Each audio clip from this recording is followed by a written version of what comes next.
Hey, it's Scott. ROCKFILE, back to review some music. I need to find out how these guys on YouTube actually put music in their reviews, because every time I do, I get a copyright strike. So anyway, we're going to talk about the new album from Avenged Sevenfold, Life is But a Dream. Well, the album's taken a little bit to digest, and if you're a longtime fan of Avenged Sevenfold, you're either going to embrace this with, oh my goodness, they did something different, or you're going to be like a lot of kids out there who went, it's terrible. The band is, I don't know that I would have run this story, but the band is laughing at some of the hate mail they've gotten and some of the hate comments they've gotten, and I am too. I went yesterday, somebody posted how good the album was, and there were all sorts of guys in there talking about how bad it was. And that's the one thing you cannot say about the album. You can say you don't enjoy it, it doesn't connect with you, it's too weird, all those things, that's viable. Bad?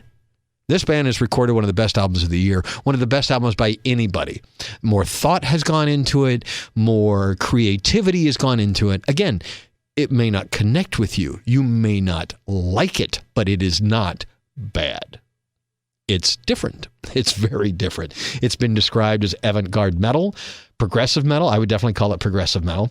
Lyrically, it's based on the writings of Albert Camus, if you know who that is. He was a French philosopher.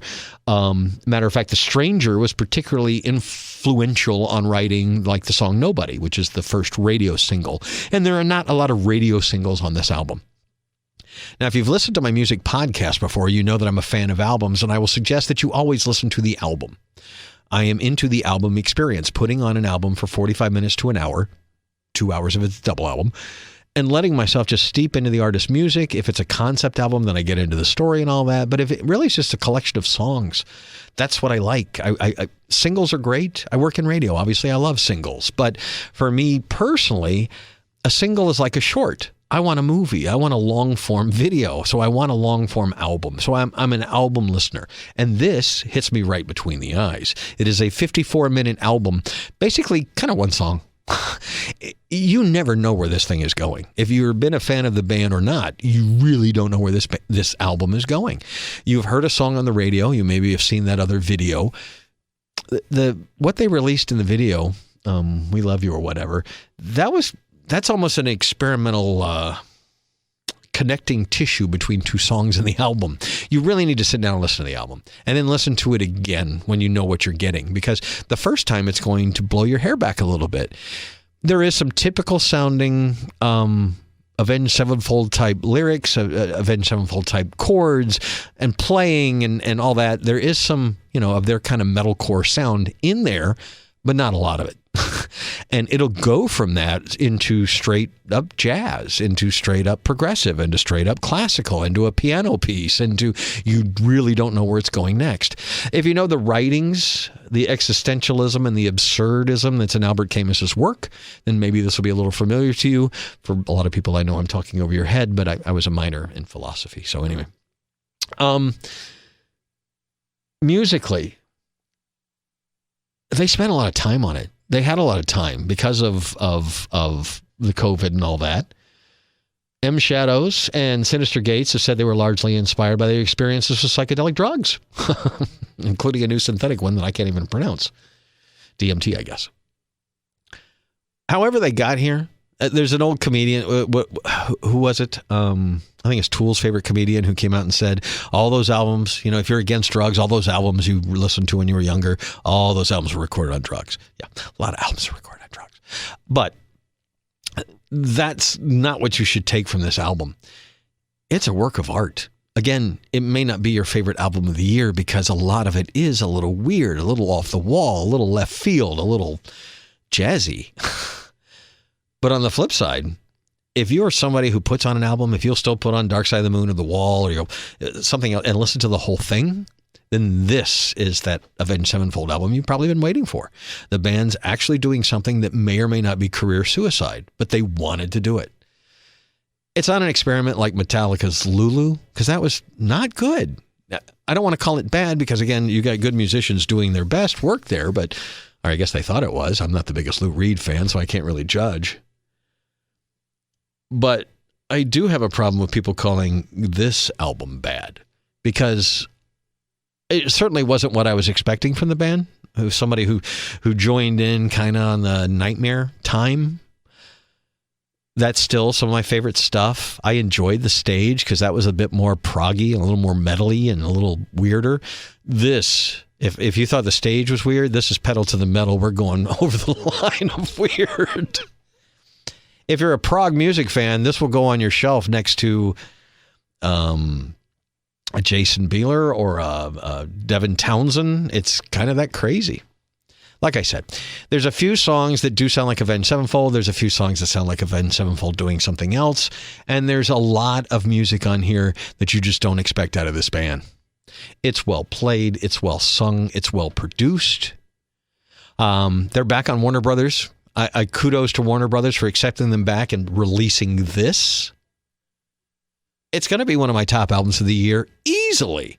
It will not probably be yours, but for me, it's like I need to watch a movie. No matter how bad the reviews are, I need to watch it to see what I think of it. And it's the same thing with an album. If people are saying an album's really bad, I'm going to listen to it, unless I know it to be bad.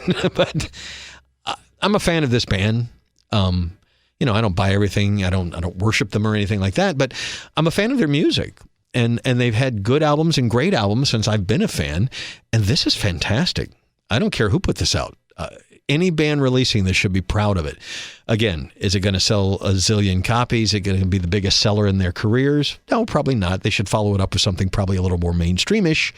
But I'm glad they did this. This proves that there's still creativity in the band, and they're not sitting on their laurels and just putting out something that the audience wanted to hear.